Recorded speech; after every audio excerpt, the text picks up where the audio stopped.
പരമ ദിവ്യകാരുണ്യത്തിന് എന്നേരവും ആരാധനയും സ്തുതിയും പുകഴ്ചയും ഉണ്ടായിരിക്കട്ടെ. എഴുന്നേറ്റ് നിൽക്കാവുന്നവരാണെങ്കിൽ എഴുന്നേറ്റ് നിൽക്കുക. ദിവ്യകാരുണ്യനാഥൻ്റെ മുമ്പിലാണ് നമ്മൾ നിൽക്കുന്നത്. ദൈവകരുണയുടെ മണിക്കൂറാണ്. ദൈവത്തിന് നമുക്ക് ഓരോരുത്തർക്കും ആവശ്യമായത് നൽകുവാൻ കഴിവുള്ളവനാണ്. നമുക്ക് അബോധ്യത്തോടെ പ്രാർത്ഥിക്കാം. നമ്മുടെ മേൽ, ലോകം മുഴുവൻ്റെ മേലും ദൈവത്തിൻ്റെ കരുണ വർഷിക്കപ്പെടുവാൻ നമ്മൾ ആഗ്രഹിച്ച് പ്രാർത്ഥിക്കുന്ന സമയമാണ്. വിശുദ്ധ കുർബാനയിൽ എഴുന്നള്ളിയിരിക്കുന്ന ഈശോയുടെ ദിവ്യമായ സാന്നിധ്യം, ശക്തമായ സാന്നിധ്യം വിശ്വാസത്തിൽ ഏറ്റെടുത്തുകൊണ്ട് അല്പസമയം നമുക്ക് ഈ ദൈവത്തെ സ്തുതിച്ച് ആരാധിച്ച് മഹത്വപ്പെടുത്താം. Hallelujah, hallelujah, hallelujah. കർത്താവേ, ഞങ്ങൾ ഒന്നുചേർന്ന് അങ്ങയെ സ്തുതിക്കുകയും ആരാധിക്കുകയും ചെയ്യുന്നു. അങ്ങ് ഞങ്ങളുടെ മുമ്പിൽ എഴുന്നള്ളിയിരിക്കുന്ന ഈ സ്വർഗീയ നിമിഷങ്ങളെ ഓർത്ത് ഞങ്ങൾ അങ്ങേക്ക് നന്ദി പറഞ്ഞ് പ്രാർത്ഥിക്കുന്നു. Hallelujah, hallelujah, hallelujah. കർത്താവേ, ഞങ്ങളെ ഏറ്റെടുക്കണമേ, ഞങ്ങളുടെ കുടുംബത്തെ ഏറ്റെടുക്കണമേ, ഞങ്ങളുടെ പ്രാർത്ഥനകൾ അവിടുന്ന് ഇപ്പോൾ ഏറ്റെടുക്കണമേ. ആർക്കെല്ലാം വേണ്ടി ഞങ്ങൾ പ്രാർത്ഥിക്കുന്നു അവരെല്ലാം ഏറ്റെടുക്കണമേ എന്ന് പ്രാർത്ഥിക്കുന്നു. Hallelujah, hallelujah. യേശുവേ നന്ദി, യേശുവേ നന്ദി. പരിശുദ്ധ പരമ ദിവ്യകാരുണ്യത്തിന് എന്നേരവും ആരാധനയും സ്തുതിയും പുകഴ്ചയും ഉണ്ടായിരിക്കട്ടെ. ദൈവകരുണയുടെ അത്ഭുത മണിക്കൂറിലാണ് നമ്മോടൊപ്പം ഈ കൂട്ടായ്മയിൽ പങ്കുചേരുന്ന എല്ലാവരെയും മനസ്സിൽ കണ്ട് പ്രാർത്ഥിക്കാം. അവർക്ക് വേണ്ടി, അവരുടെ പ്രാർത്ഥനാ നിയോഗങ്ങൾക്ക് വേണ്ടി നമുക്ക് പ്രത്യേകം ദൈവസന്നിധിയിൽ മാധ്യസ്ഥം വഹിക്കാം. നമുക്കും നമ്മുടെ കുടുംബത്തിനും ലോകം മുഴുവനും മറ്റെന്തിനേക്കാൾ ആവശ്യമായ ഒന്ന് ദൈവത്തിൻ്റെ കരുണയാണ്. അത് നമുക്ക് കിട്ടും. കാരണം ദൈവം കാരുണ്യവാനായ ദൈവമാണ്. കരുണയാൽ സമ്പന്നമാണ് നമ്മുടെ ദൈവം. നമുക്ക് ഈ മണിക്കൂറിൻ്റെ എല്ലാ കൃപകളും അനുഗ്രഹങ്ങളും ആഗ്രഹിച്ചുകൊണ്ട് വിശ്വാസത്തോടെ പ്രാർത്ഥിക്കാം. ഈശോയുടെ തിരുഹൃദയത്തിൽ നിന്ന് ഞങ്ങൾക്ക് കാരുണ്യ സ്രോതസ്സായി ഒഴുകിയിറങ്ങിയ തിരുരക്തമേ, തിരുജലമേ, ഞങ്ങളെങ്കിൽ ശരണപ്പെടുന്നു. ഈശോയുടെ തിരുഹൃദയത്തിൽ നിന്ന് ഞങ്ങൾക്ക് കാരുണ്യ സ്രോതസ്സായി ഒഴുകിയിറങ്ങിയ തിരുരക്തമേ, തിരുജലമേ, ഞങ്ങളെങ്കിൽ ശരണപ്പെടുന്നു. ഈശോയുടെ തിരുഹൃദയത്തിൽ നിന്ന് ഞങ്ങൾക്ക് കാരുണ്യ സ്രോതസ്സായി ഒഴുകിയിറങ്ങിയ തിരുരക്തമേ, തിരുജലമേ, ഞങ്ങളെങ്കിൽ ശരണപ്പെടുന്നു. സ്വസ്ഥാനങ്ങളിരിക്കാം. ദൈവകരുണ പ്രാപിക്കുവാൻ നമ്മൾ ആഗ്രഹിച്ച് പ്രാർത്ഥിക്കുന്ന സമയം, ഈ കരുണയുടെ ഒരു പ്രവാഹം നമ്മുടെ ജീവിതത്തിലേക്ക്, കുടുംബത്തിലേക്ക്, ലോകം മുഴുവനിലേക്കും വരുവാൻ നമ്മൾ ആഗ്രഹിച്ച് പ്രാർത്ഥിക്കുന്ന സമയമാണ്. നമ്മോടൊപ്പം ലോകത്തിൻ്റെ നാനാഭാഗങ്ങളിലിരുന്ന് ഈ കൂട്ടായ്മയിൽ പങ്കുചേരുന്നവരുണ്ട്. അവരെല്ലാം നമുക്ക് വിശ്വാസത്തിൽ കണ്ടുകൊണ്ട് അവരുടെ ആവശ്യങ്ങളെയും സ്വർഗത്തിലേക്ക് ഉയർത്തിക്കൊണ്ട് നമുക്ക് പ്രത്യേകമായിട്ട് പ്രാർത്ഥിക്കാം. സ്വസ്ഥമായിട്ടിരുന്ന് അല്പസമയം നമുക്ക് ദൈവത്തിൻ്റെ വചന വെളിച്ചത്തിൽ ദൈവകരുണയെ ധ്യാനിച്ച് ആ കരുണയ്ക്ക് വേണ്ടി പ്രാർത്ഥിക്കുവാൻ ഒരുങ്ങാം. സങ്കീർത്തനം 27 14 വചനം നമ്മെ പഠിപ്പിക്കുന്നൊരു കാര്യമുണ്ട്. സങ്കീർത്തനം 27:14 കർത്താവിൽ പ്രത്യാശ അർപ്പിച്ച് ദുർബലരാകാതെ ധൈര്യം അവലംബിക്കുക. കർത്താവിൽ പ്രത്യാശ അർപ്പിക്കുക. നമ്മൾ ദുർബലരാകില്ല. ദൈവത്തിൽ ആശ്രയിച്ച് ജീവിക്കുന്നവർക്ക് ദുർബലരാകാൻ പറ്റില്ല. അവർക്കൊന്നിനും ഒരു കുറവും ഉണ്ടാകില്ലെന്ന് സങ്കീർത്തനം 23:1 മുതൽ വായിക്കുമ്പോൾ അവിടെ പറഞ്ഞിരിക്കുന്ന ഒരു കാര്യമാണ്. കർത്താവിൽ ആശ്രയിക്കുന്നവർ, കർത്താവ് എൻ്റെ ഇടയനായിട്ട് ഞാൻ കണ്ടിരിക്കുന്നുവെങ്കിൽ എനിക്കൊന്നിനും ഒരു കുറവും വരാൻ ദൈവം അനുവദിക്കത്തില്ല. പറയുന്നുണ്ട്, ദുർബലരാകാതെ ധൈര്യം അവലംബിക്കുക എന്ന് പറഞ്ഞിരിക്കുന്നത് നമുക്ക് കാണാൻ സാധിക്കും. ദൈവത്തിൻ്റെ കരുണയ്ക്ക് നാം ചെയ്യേണ്ട ഒരു പ്രധാനപ്പെട്ട കാര്യമാണ് ദൈവത്തിൽ ശരണപ്പെടുക. അതാണ് ഇവിടെ പറഞ്ഞിരിക്കുന്നത്. ദൈവത്തിൽ ശരണപ്പെടുക, ദൈവത്തിൽ ആശ്രയിക്കുക, ധൈര്യപ്പെട്ട് നിൻ്റെ ജീവിതത്തിൽ മുമ്പോട്ട് പോവുക. ദൈവകരുണയ്ക്ക് നമ്മെ ഒരുക്കുന്ന മറ്റ് 2 കാര്യങ്ങൾ കൂടി നമ്മൾ ഇന്ന് വചന വെളിച്ചത്തിൽ മനസ്സിലാക്കിയാണ്. ഒന്നാമത്തെ കാര്യം, പരിശുദ്ധ മറിയത്തിൻ്റെ മാധ്യസ്ഥം. ഇത് ദൈവകരുണ നമ്മളിലേക്ക് ഒഴുകി വരാൻ നമ്മെ സഹായിക്കുന്ന ഒരു കാര്യമാണ്.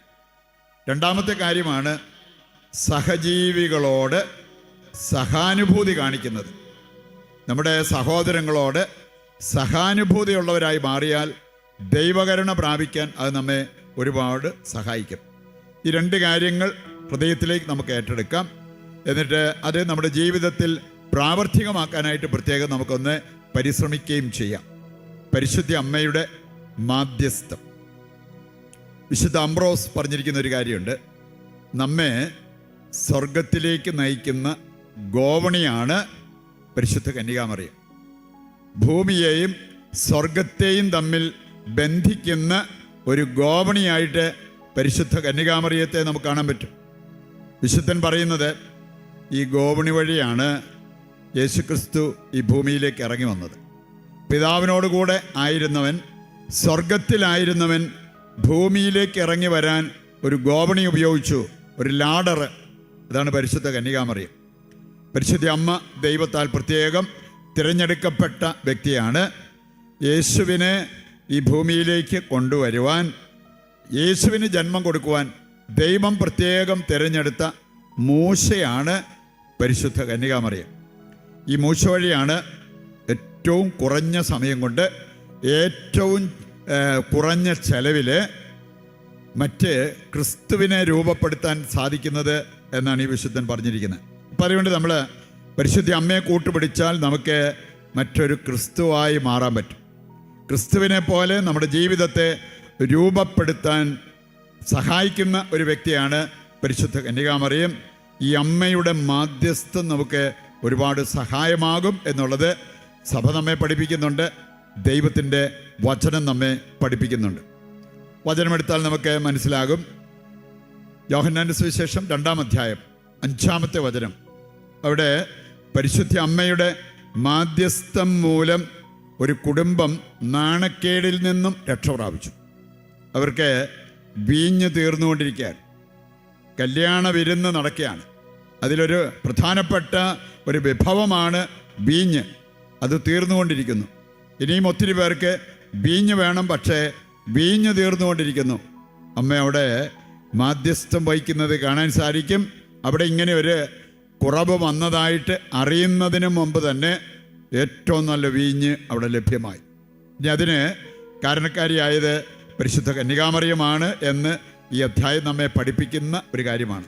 പറയുണ്ട്, വീഞ്ഞ് മാത്രമല്ല, എന്തിൻ്റെ കുറവും പരിഹരിക്കാൻ പരിശുദ്ധ അമ്മയുടെ മാധ്യസ്ഥം നമുക്ക് സഹായമാകും എന്നുള്ളത് നാം തിരിച്ചറിയണം.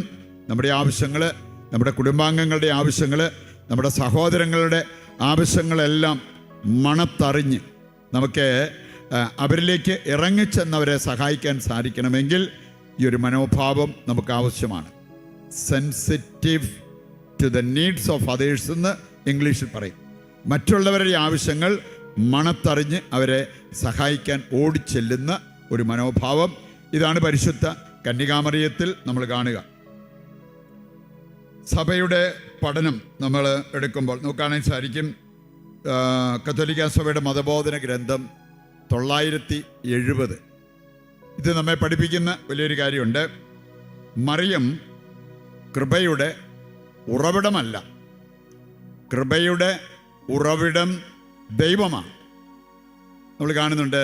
കൂദാശകളെക്കുറിച്ച് പഠിപ്പിക്കുമ്പോഴും ഒരു കാര്യം പറഞ്ഞിരിക്കുന്നത് 7 കൂദാശകളും ദൈവകൃപ നമ്മളിലേക്ക് ഒഴുക്കുന്ന കൂദാശകളാണ്. കൃപയുടെ ഉറവിടം. ഏത് കൂദാശയെക്കുറിച്ച് ചിന്തിക്കുമ്പോൾ നമുക്ക് കാണാൻ സാധിക്കും, കൂദാശ എന്ന് പറഞ്ഞാൽ അത് നമ്മളെ എത്തിക്കുന്നത് യേശുക്രിസ്തുവിലാണ്. മാമോദീസ is equal to Jesus Christ. അങ്ങനെ ഏത് കൂദാശയെക്കുറിച്ച് നമുക്ക് ചിന്തിക്കാൻ പറ്റും. പറയുന്നുണ്ട്, കൃപയുടെ ഉറവിടം എന്ന് പറയുന്നത് ദൈവം തന്നെയാണ്.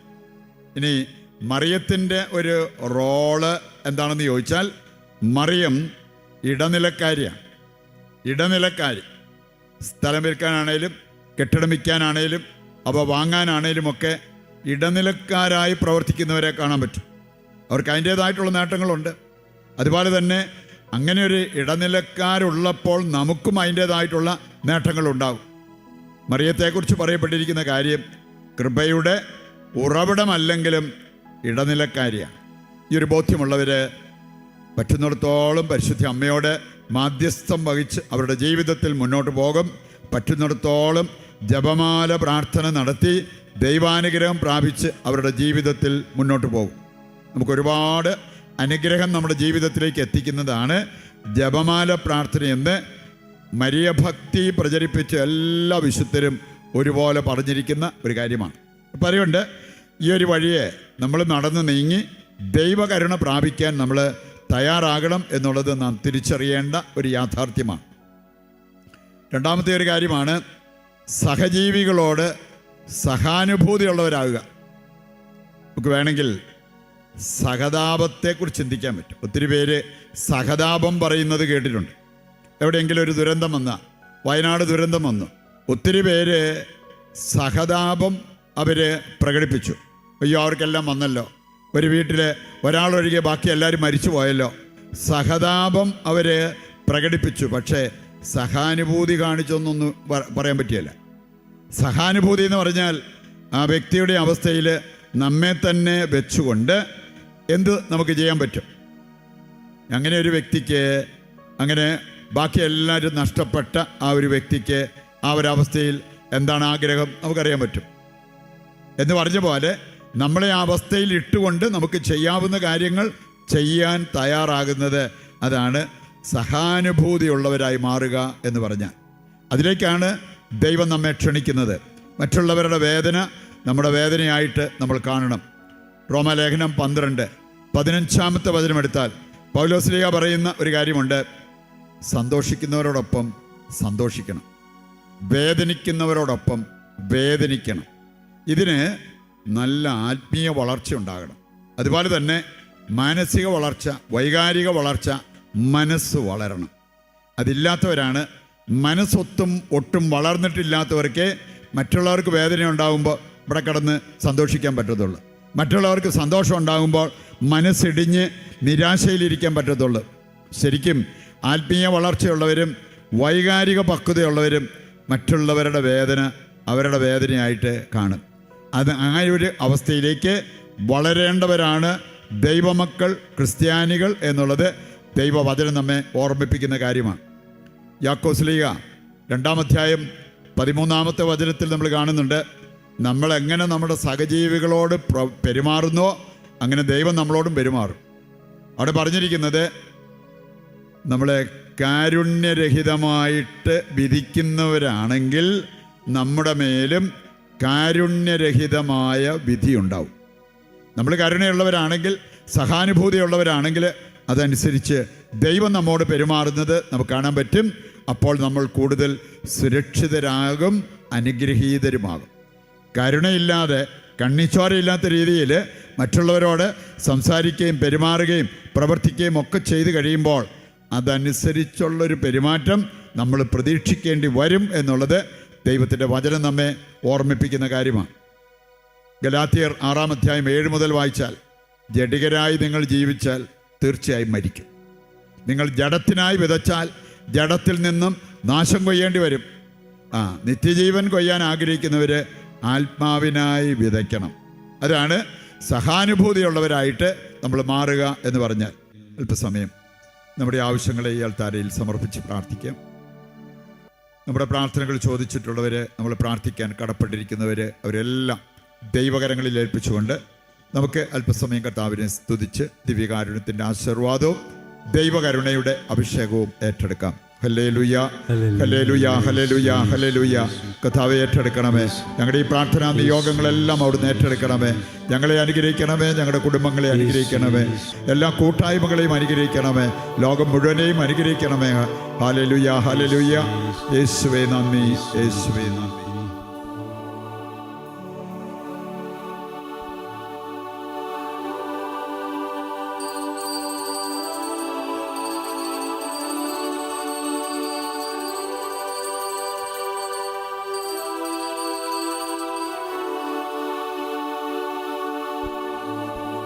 പരിശുദ്ധ പരമമാ ദിവ്യകാരുണ്യമേ, എന്നുമെന്നും അങ്ങേക്കാരാധന. പരിശുദ്ധ പരമമാ ദിവ്യകാരുണ്യമേ, എന്നുമെന്നും അങ്ങേക്കാരാധന.